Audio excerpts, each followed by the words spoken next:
All right, Sumeena, thank you so much for joining me today. I'm really, really excited to have this conversation with you. And this is something, I feel like this has been an ongoing conversation you and I have had since the day we met. Yeah, that is so true. I'm so glad Right? we're finally recording our conversations. Yes.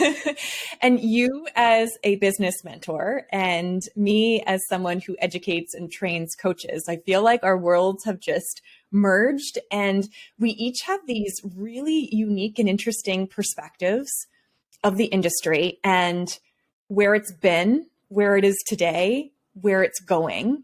And I just wanted to have you on here to just talk about it, like just talk about that. Yeah, I'm so ready to be here. I've been doing some reading around this, I've been doing some research, and I just know that the listeners are going to get so much juice out of this conversation just from our voxer chat. Yeah, I totally agree. So, okay, Sumeena, let's just dive in.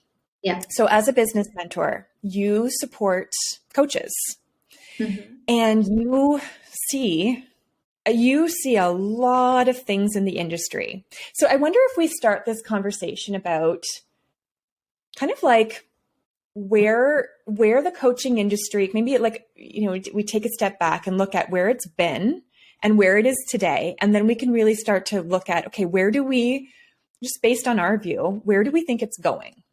Yeah. So, Sumeena, from your perspective, oh, sorry, go ahead. I was going to say it's a good idea because I have not been in the coaching industry as long as you, but I've been in the business world for almost 20 years as an entrepreneur and running my own businesses.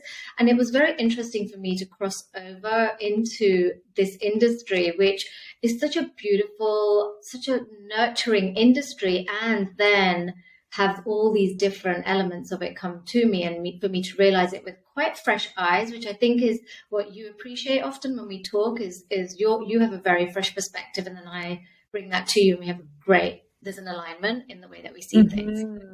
So it'll be so looking at the past where the industry has been, you've definitely been in it a lot longer than I have and probably have a lot more perspective. What I can see is that there's been a cycle where it was kind of this, tucked away little niche of people who were doing coaching and were getting ICF qualified or not, and they were helping people to change their lives. And there's this select few number of people, you being one of them, that have been doing that so successfully, maybe too successfully, because suddenly everybody wants to be part of that. And now there's this big influx of people, and I'm sure you've seen this with the MRA, a big influx over the last 3 or 4 years, where suddenly it feels like everybody wants to be a coach, or everybody knows a coach, or everybody is talking about being a coach. I don't know if you felt that same way. Totally. And I think the other thing is because the industry is currently unregulated. So it really is, like we've talked about this before, but it's the wild, wild west. Yeah. I mean, anyone can call themselves a coach. Anyone with zero training at all can call themselves a coach. And it's actually, I became accredited over a decade ago. And that was actually before, I don't even think I was on I don't even know if social media was a thing. I wasn't on social media a decade ago. I kind of avoided it for a very long time. But so no one really knew what coaching was. It wasn't really a thing. And now, like you said, every second person on social media seems to, at least in my feed, seems to be a coach. And it's moved from this, like this professional thing to almost this lifestyle, brand. Like that's how it's kind of can be portrayed on social media as it's like this lifestyle brand, and it's very glorified. It's very glamorous. It's very picturesque and beautiful on social media. And, it's just taken this boom. It's just like a burst in the industry. I feel like we're sitting at this point where, again, because the industry is young, it's unregulated. the ICF being the world's largest governing body for accredited schools like the MRA and accredited coaches like individuals like us, my hunch is that accreditation, qualification is becoming more and more and more important, because I think there's almost this bubble bursting right now. I don't know about you, Sumeena, but I would love to hear your perspective. I mean, I'm surrounded by a lot of, qualified coaches, because that's who we teach. But I'm curious your perspective about this bubble that we're in. I have a very different perspective to you, because when I entered the industry, I entered in a group that was almost 20,000 people of, I would say, unqualified coaches calling themselves coaches, based on the fact this was the verbiage they were using, which is if you've been there yourself, you can help someone through it. So that was the premise. Like, if you've been through something, zero skill sets about holding space, zero skill set about asking powerful questions, zero skill set of anything that you teach. And I remember speaking to you, I'm so grateful within the first few months of deciding to help other people in this way. And I remember saying that I'm not doing this unless I'm qualified. And I've been in business 15 years at that point. So I had been there, quote unquote, but I was just not going to say that I was a coach unless I was qualified. And instantly signed up with the MRA and have been grateful ever since for my skills. And what I'm noticing is that more and more people that I was surrounded by who were calling themselves coaches have come to the realization that they need to get qualified to have any level of credibility. So I'm pretty adamant, even with clients who work with me, if they are not qualified, I'm pretty adamant that they get themselves skilled up so that they feel like they're a good coach. Because I have to tell you that if you don't believe that you're a good coach, it's very hard for you to be successful in the coaching industry, because you just don't believe in yourself and what you can do for somebody. Whereas I know you do, and I know I do.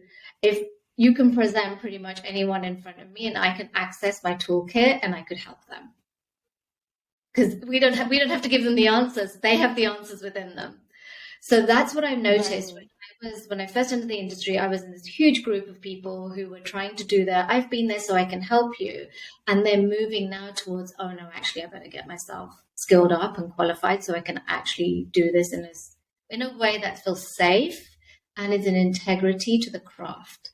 Because it's like therapy. It's not like therapy, like coaching and therapy are very different, but it's in the sense of, in terms of the things that you do for people and the way you help them, very much like being a therapist as such. And that you would never do without being qualified. And I believe coaching is going in the same direction. I truly do.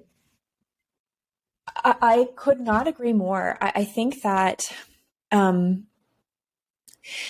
holding space for someone, and yes, you're right. Coaching is different than therapy. We're not going backwards. We're not digging into the past. Coaching is very forward momentum. However, as we know, in order to move forward, stuff from the past does come up, right? Yeah.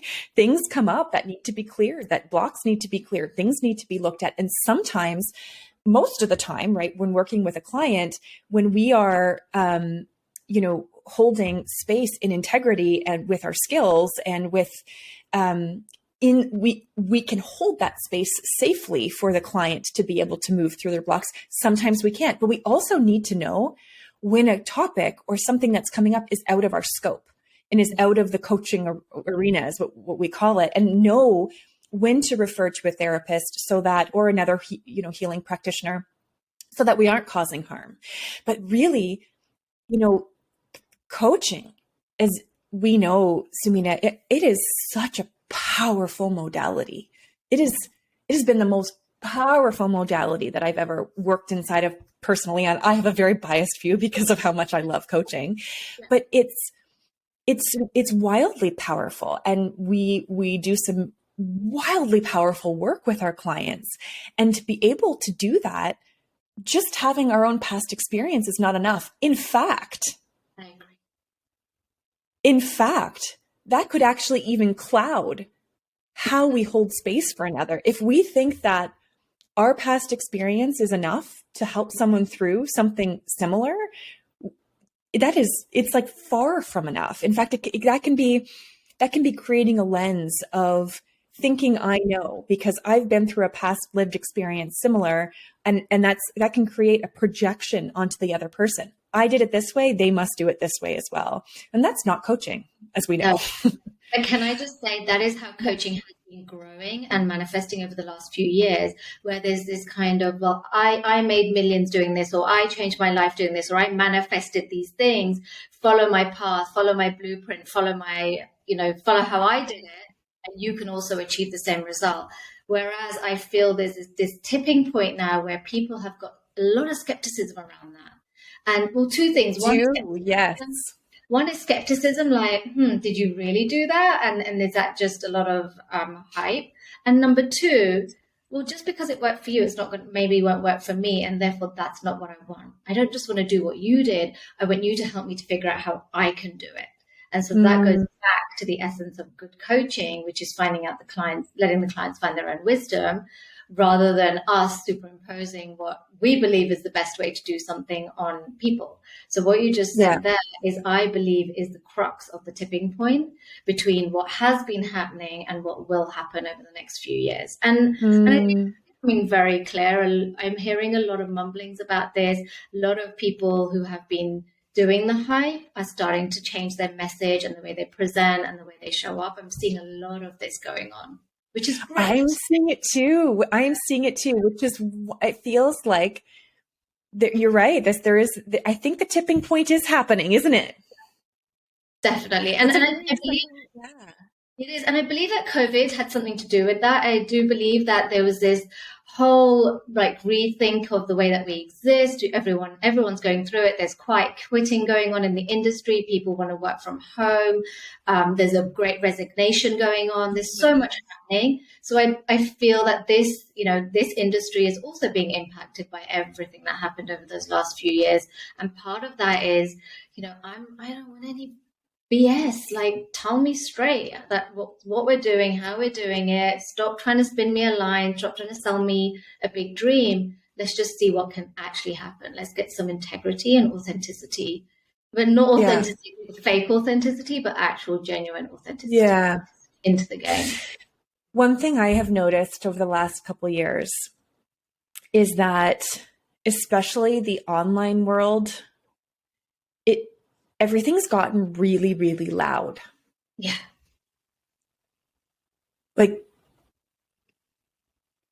Painfully loud. Interesting. And so what you're saying is, I think of even myself as a consumer, when you have people shouting at you from all angles online or wherever you are, like, do this, do that, buy this dream, buy that. It's like what people are craving after all of this loudness, think this way, manifest this, do whatever. It is like a true connection to their truth. Oh, couldn't have said it better. Yeah. And that is what an artful coach in integrity will do, is will hold space for your truth, what feels right, what feels true to you, so that you can strengthen that, anchor into that, move forward in your business, in your life, in whatever way, inside of that energy. Yeah. And this is the thing, if you're a good coach, you do take your clients back to their truth. Yes. As soon as we are, you're an example of this in your business with the MRA. You have had your agenda and you've been able to stick with it regardless of what's going on around you. Mm-hmm. Right?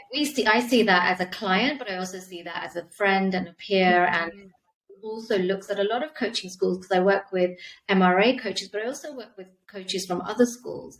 And I noticed that it's almost like having your blinders on, like, I know where my star. And you talk about that a little bit, like, I know where my North Star is and I'm sticking to that. And we can all have a version of that in our lives with whatever it is.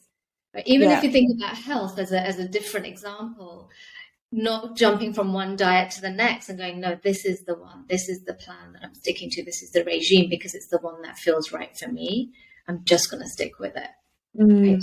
being very clear on what you want and knowing that it's your truth. So yeah, couldn't agree more. Okay, so Sumeena, you're intriguing me.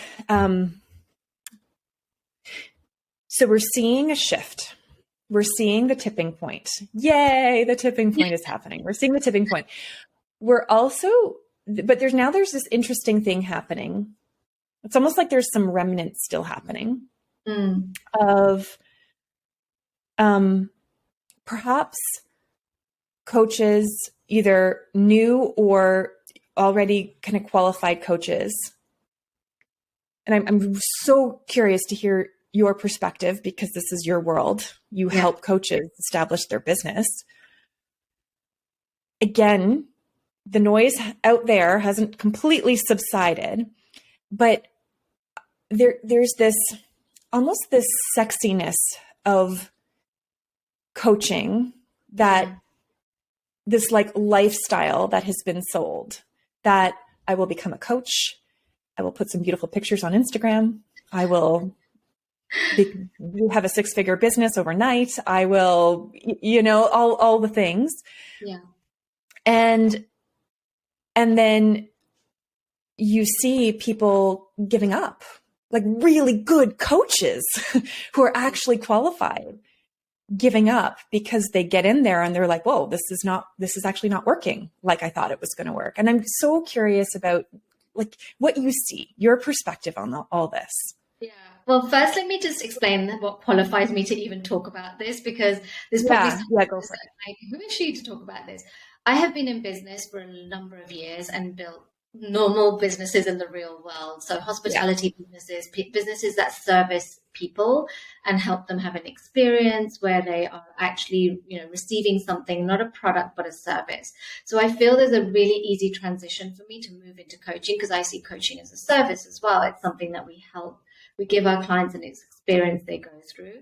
When I came into this coaching world, I came with a host of business tools, things, ways of building business that I just knew they were part of me. And I find it very easy to apply them to the coaching world, because it's a service. And I was like, okay, I'm providing a service, and these are all the things I know about business. It's about good quality of service. It's about one client at a time. It's about making sure that you deliver what you promise. It's about, integrity. It's charging the right price so that people feel that they're getting a good value for their money, et cetera, et cetera. Showing up, just being visible, being seen so people know they can buy from you, but no need to actually just like over exaggerate what you can do or over promise, because you're just setting everyone up for failure. What I see with a lot of really beautiful new coaches, they're so dedicated. They're literally following their hearts. Mm-hmm. They're literally like, my soul is telling me to be a coach. They don't realize that they are starting a business. They don't realize that they are now an entrepreneur, a CEO, potentially a leader, potentially a manager of a team.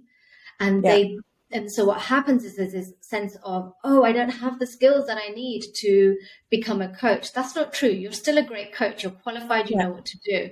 The skills you now need to acquire are the ones to be a good entrepreneur, a good business owner. Coaching and business, two totally separate things. Completely different, totally different worlds, two different skill sets. Yeah, and they need to merge. You can work for other coaching schools. You can go and work probably for organizations as a coach. I know you can do so many different ways of using your coaching qualifications. But if you're going for that, I want to be a coach that can quit a full-time job, sustain a really beautiful lifestyle, have a sustainable business. I always talk about having a business 30, 40, 50 years from now, one that doesn't burn you out, one that allows you to just work the hours you want. Yes, that's very achievable. It's very achievable to work at the hours that you want. You don't have to put in the silly 40, 80, 90-hour weeks. But you do have to learn some core business principles. And that's where I see there's a bit of a gap. And that's the gap that I believe needs to be filled. I actually think like some of the qualifying organizations need to make that clearer, like the ICF maybe as well, and just say, hey, you're a great coach, but remember to now you probably need to be doing a little bit of this. And then just either offer it or just connect them to places where they can receive that information that they need. I don't know if does that resonate with you? Because I know that you Yeah, absolutely. Yeah, absolutely. I think that you're right.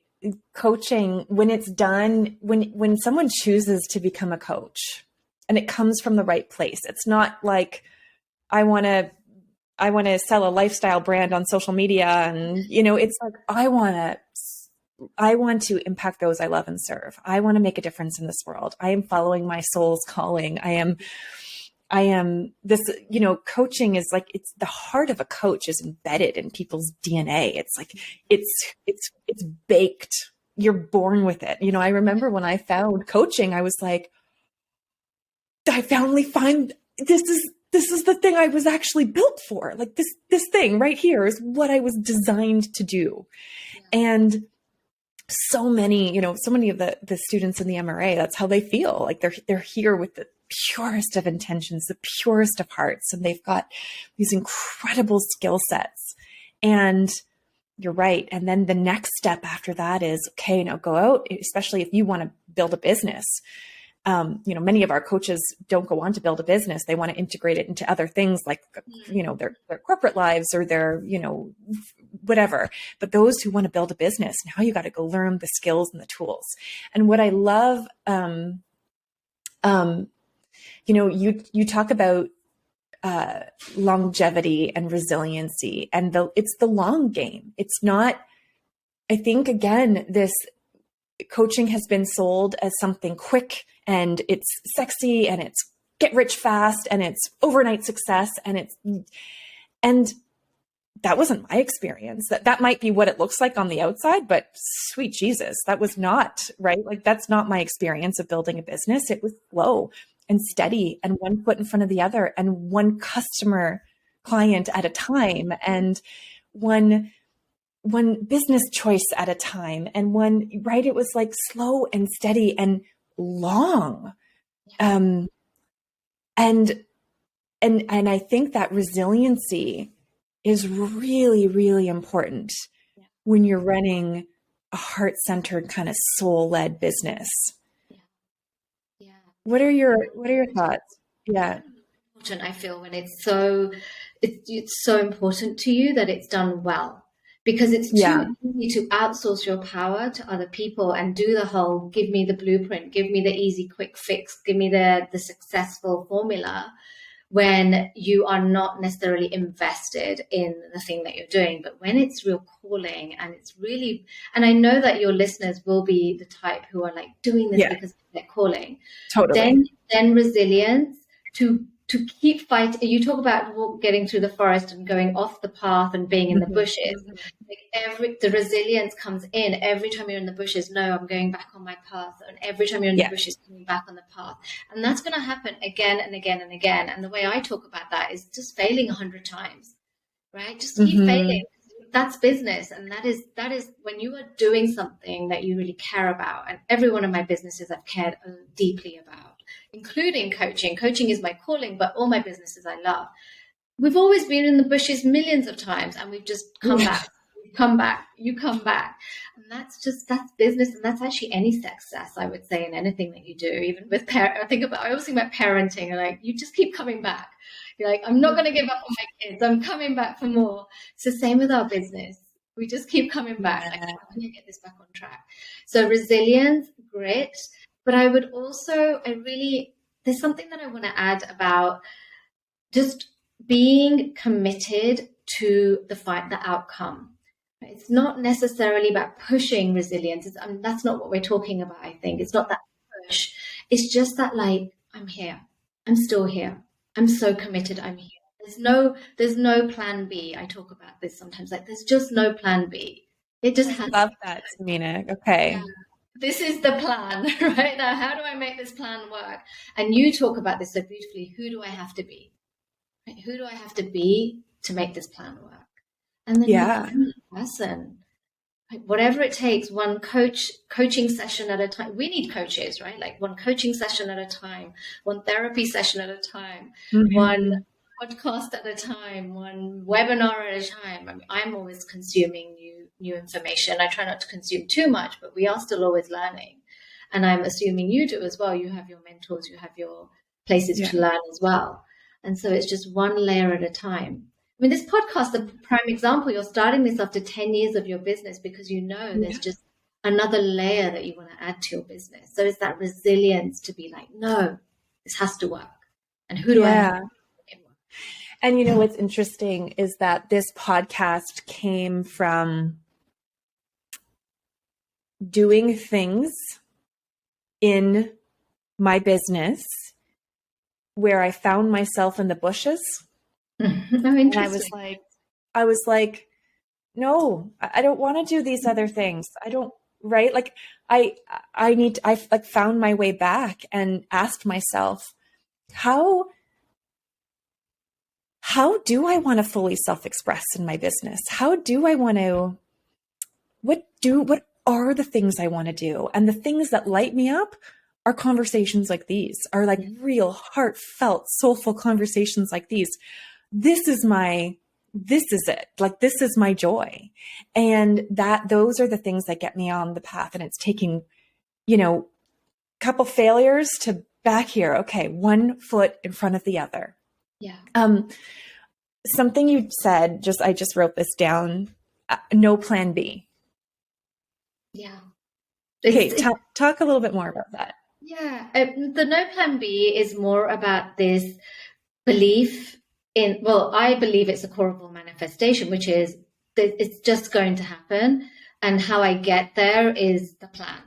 So the destination is a given. Like we're going to get there. We have to. Now, how I get there is what I'm going to do along the way. And that destination is set. It's the North Star in a way, right? It's like, well, we're going there. I love that. How do we get there? And I believe that that's how manifestation works. It's not that we sit back and we just hope for something. We're like, this is where I'm going. Now, what are my aligned and inspired actions to get there? And like for you, it's your podcast. I suspect that your plan for your business is probably very similar from when you started, or maybe has evolved slightly. Mm-hmm. Maybe every year you do an evolution of it, but it's always like, well, how do I get there? How do I get there? I don't want to quote your plan, but I think I've heard you talk about the impact. And I suspect that that's still in the background. I don't know if you want to share it, but it's probably still there in the background. And this is just, okay, well, how do I get there? How do I get there? And the podcast and whatever you do is part of it. Yeah. I mean, when my North Star in terms of impact has been the same since the day I left my corporate job to become a coach. It was well before the MRA was even a thing. And it was to impact 1 million lives. Yeah. And I know that. I know, you know, right? And the how has changed along the way. I mean, I thought maybe I'll write a book, or I don't know, maybe I'll speak on stages. I'm not really sure. And then the MRA was born out of, you know, life presenting me with whispers of, you need to go do this thing over here. And had I been so focused on, nope, that's not my plan. That's that's not how it's going to be. I've already figured it all out in my head. I would have missed the whispers. I would have missed the opportunity that life was truly, I believe, was like, here, this is what we want you to do. We want you to go teach other people to do what you're doing, to create that ripple effect, that's how you're going to have an impact on 1 million lives, is through your greater community in the MRA. Yeah. And the beautiful thing about this for you and for me and for anyone else listening is it's not the reaching that goal or actually having that 1 million people impact. It's the person you've become getting there. Yeah. Right? It's like every time you had to evolve, every difficulty you have to overcome. So this is why coaching is so powerful, because we get to use those tools on ourselves. We get to hold brave space for ourselves. We get to ask ourselves powerful questions in our journals. And I believe that coaches are so resourced up to coach themselves. I encourage my clients to coach themselves regularly, daily, if not weekly, if they can't daily, weekly, because you then really can hold space for yourself and for your dreams and even a version of yourself that you can see in the future. And then just, you know, and your inner child or your rebel mind, and just coaching yourself continuously and work through that, ultimately always achieving what you want or what you were destined to. And so this is Yeah. why it is a beautiful, I don't have bad thoughts about the coaching industry. I have to tell you this. I have a really positive mindset, positive view about the coaching industry. Even the things that I see that I get a little bit shaky and triggered by, I take them with a pinch of salt because I'm like, okay, interesting. What is that telling me? And I can see things changing and I love it. I think it's information. I do see that the coaching industry is going to keep growing and booming. And I think that's a done deal. Everybody knows that. And there's no doubt. It's going everywhere. It's seeping into all different levels of organization. It's seeping into every Tom, Dick and Harry wants a coach, which is fantastic. So it's a booming, growing industry. The successful coaches, I truly believe, and I think you do too from our conversation, are the ones that are there not to help themselves, but to help their clients. Ultimately, to help their clients. Yes, they might have a lifestyle choice around that. Yes, they might be wanting to make some money or to create a corporate job. Yes, they might have some ambition around, impacting a certain.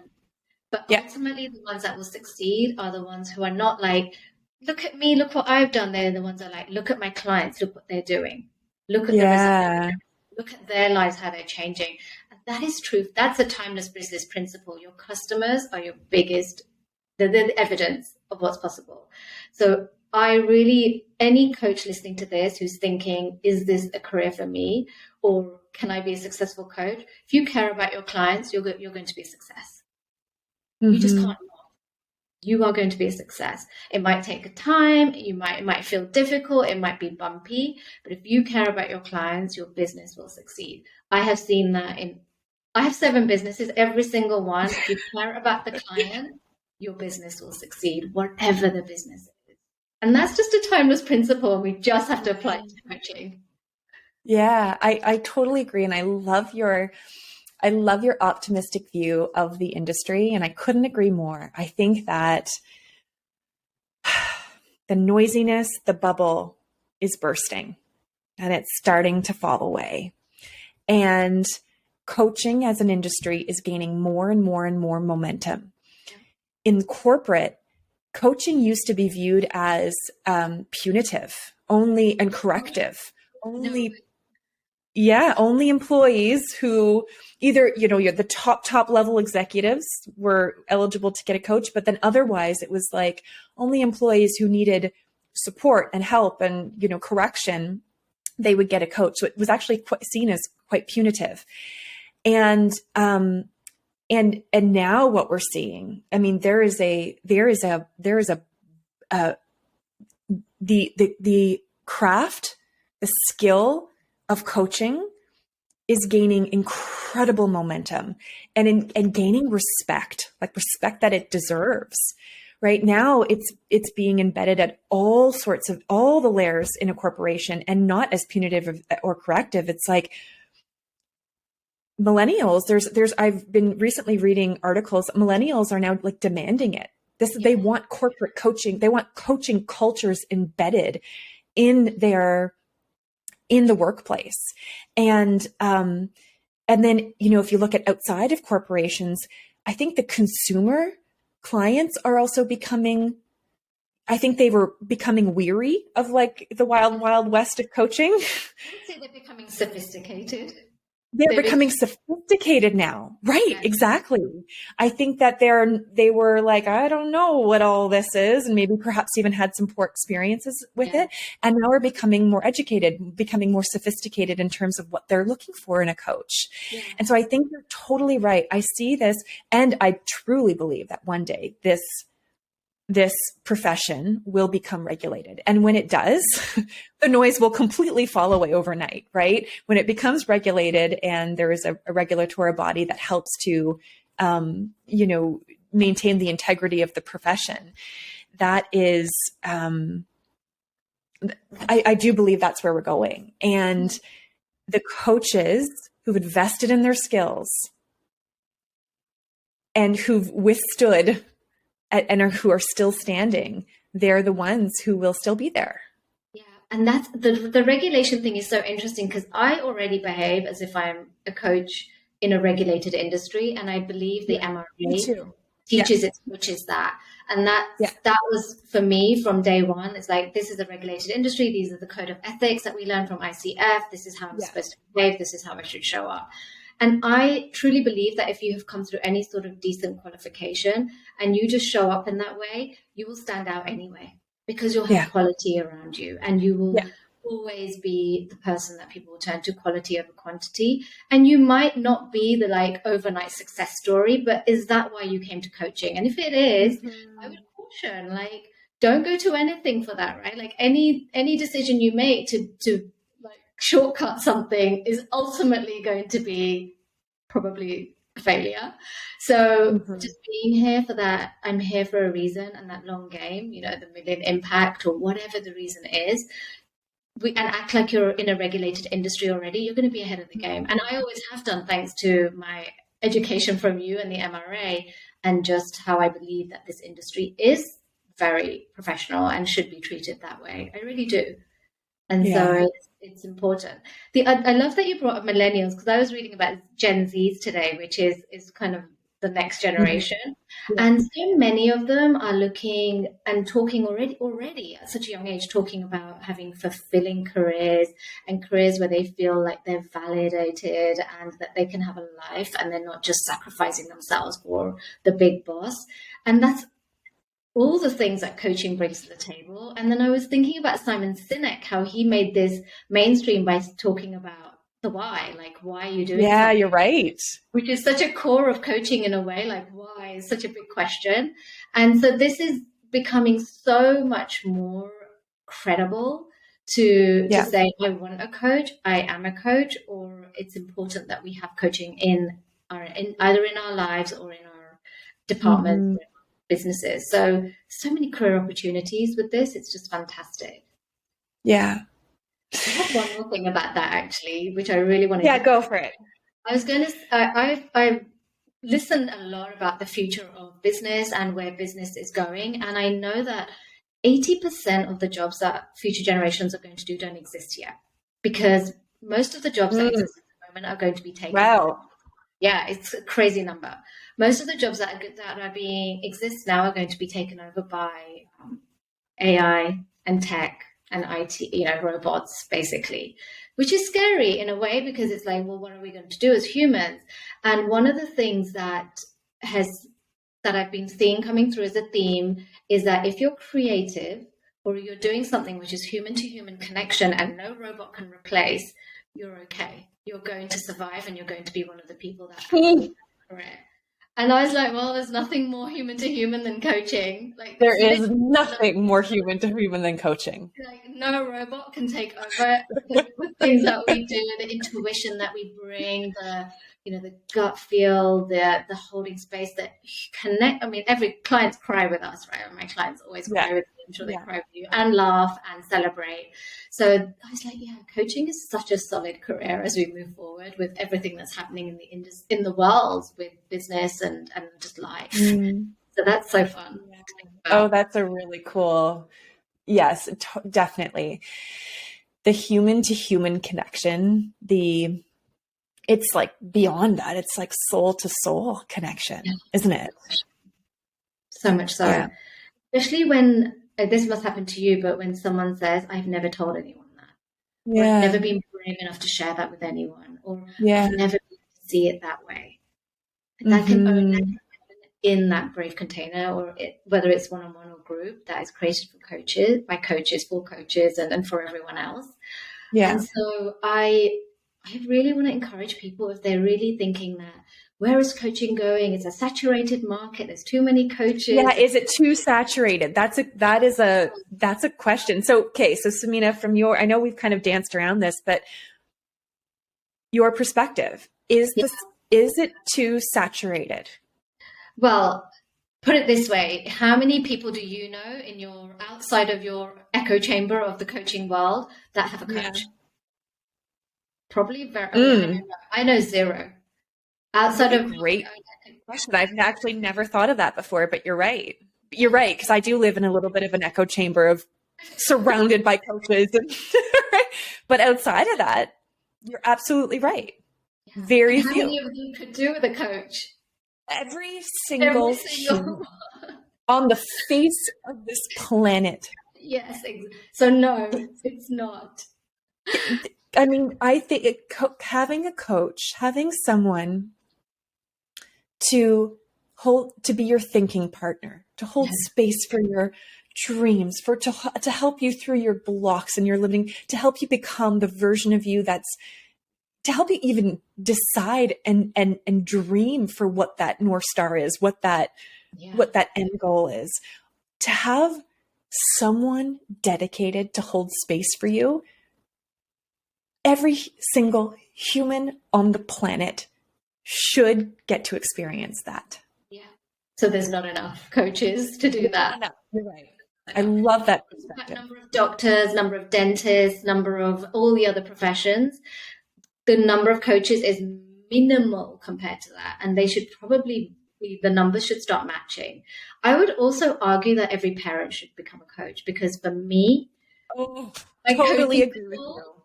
Yeah, my coaching tools get applied on the daily with my kids, and I see them thriving because of it. In fact, my son, who's now older and able to really communicate about it, he's like, the things you teach me, I've applied them, and my friends with them. And it's just, so I truly, and he's older than your kids. I'm sure you'll notice it with your kids, but he's just, So every parent should have a version of the coaching tools. It's invaluable. Oh, I couldn't agree. It's not a saturated market. What do you think? Well, you just went, you just opened me up. I'd never thought of it like that. Again, I am in an echo chamber. I am in a bubble filled with coaches. And, but you're absolutely right. You're absolutely right. And I think as time goes on and this industry gains more and more credibility, I think the sky is the limit. Yeah. I have a beautiful client who works in football, and she's obsessed with becoming a coach in the football industry. And she just had the person who runs all the football clubs in the US reach out to her, because he wants to put coaches for all the football players and with all the management and all the leadership in the football in the football league in the US. And I just thought, that's a tiny blip. That's just one sporting federation thinking about coaching. There's so much. So no, and she's in football. You can niche down, and we haven't even touched niching. You can niche down into any different market, and you could find that there's gaps everywhere. Yeah. So for the investment of becoming a coach, time and energy and money, the return on that investment is just, I think it's infinite. It's infinite. In so many different ways, whether you'll become a coach or not, whether you call yourself a coach or not, it doesn't matter. Those tools would be infinitely useful. So we need more coaching schools, I would say, probably. Or Why?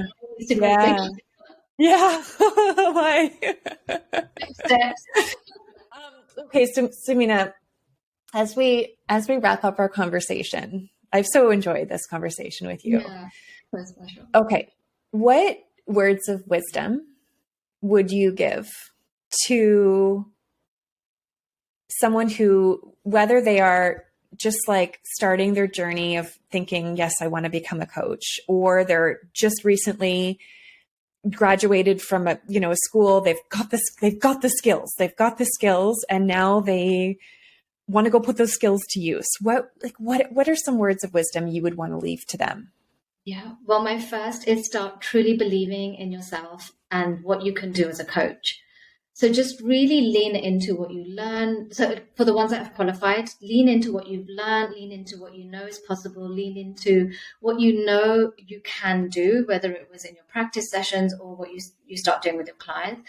But when you start really owning the fact that you can help someone and change their life, and you believe that deeply as a coach, I believe that deeply, and I know you do, you will ultimately start having that ripple in the world.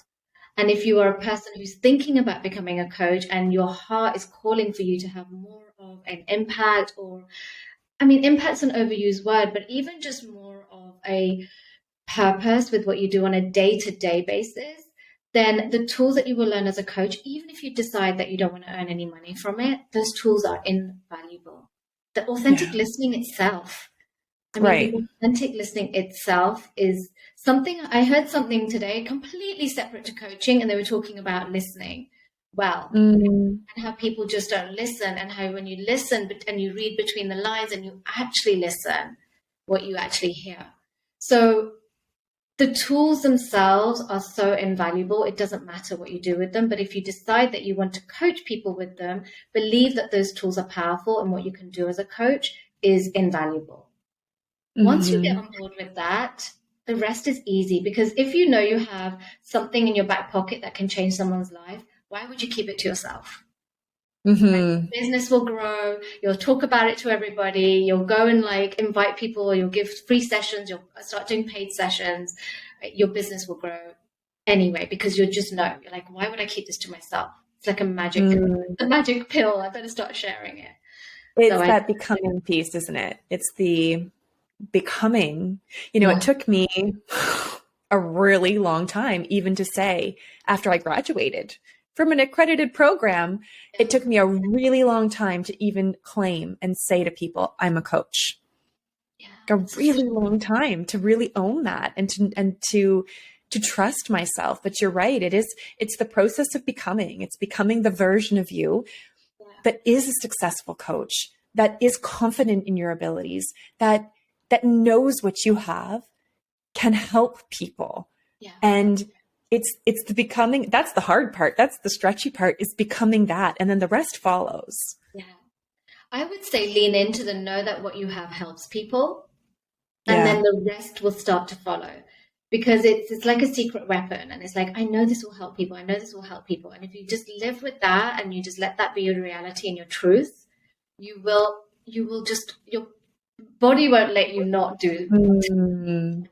Like you did, very slowly but surely, just go into the world and start sharing. Like, I can help you. I can sit with you. I can listen to you. I can ask you some questions. And then slowly but surely you realize that it can help. And, for your family, like maybe not your husband, it's probably not a good idea. That'd be a conflict. The kids and people around you. And I find that being able to coach myself has helped my relationships with other people that I could have a strained relationship with, because I can hold space for myself to just be like, absolutely, unravel a little bit, and all the beautiful things that we help other people do, we can help ourselves with. You are your first client, and you are actually your best client, to be honest.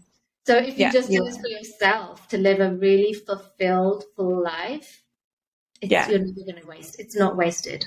It's beautiful. So how about you? What would your words of wisdom be in relation maybe to this topic? Gosh, you said it so beautifully. My words of wisdom, don't give up. Yeah. Like, don't give up. Keep going. It's such like you said, it almost, I love how you've positioned it. These skills can help someone. I know they can help someone, because what it does is it makes it bigger than you. Oh, 100%. It's bigger than us. It is. And that, if that becomes a why, if that becomes the fire to help you to keep going when you want to give up, or you don't think anyone's listening, or you don't know if this is going to work, like, keep going, can reconnect to whatever that fire is, whatever that why is inside of you. And keep taking steps forward, one baby step at a time. That's it. No matter how many weeks or months you've parked yourself in the bushes, like, the path is always right there. It's just one step away. Yeah. To keep going. And the thing is that we all have this opportunity to take tiny baby steps. We don't have to do these big fancy, and this is back to what we're seeing online. We don't have to do this big fancy, I made it to 100K in 6 months, and, I'm coaching these clients, I'm charging 25K let that go. Like, that's never been anyone's agenda. Yeah. That's not what I teach. That's not what I do myself. Yeah. It's just like one client at a time, one person at a time, helping one person change their life, seeing what they can do for themselves. I have my own mission, aligning myself to my mission so that I can help people with what I'm here to do. Right? It's just like, just being there for that, showing up for that every single morning, even on days you don't feel like it, reminding yourself that this is just one human at a time. Right? When you say something to someone and they play that back to you and go, wow, that really helped me, that's it, you're done. You can take the day off. You can go chill the rest of Rest the your day. head on your pillow knowing you did good. Go to sleep Did at good night. today. Exactly. Yeah. Really well. So it's a lot of fun. Yeah, I'm so glad, grateful for the MRA and the number of amazing coaches that come through the MRA, because every single coach is so in alignment with their North Star, why they're doing this, what they're here to do, and the tools that they have are so solid. They're great coaches. So I'm so grateful for the MRA coaches. And I send people time, because I meet a lot of coaches that are calling themselves coaches that are not yet qualified. And I really recommend that you get the tools, get the skills and the tools. It will really help you. And it is also very cool that many of our coaches go on to work with you in business as someone who is so deeply aligned with the MRA's values and what we teach. And so that's such a beautiful synergy. Yeah, I know. Thank you. Thank you for trusting me.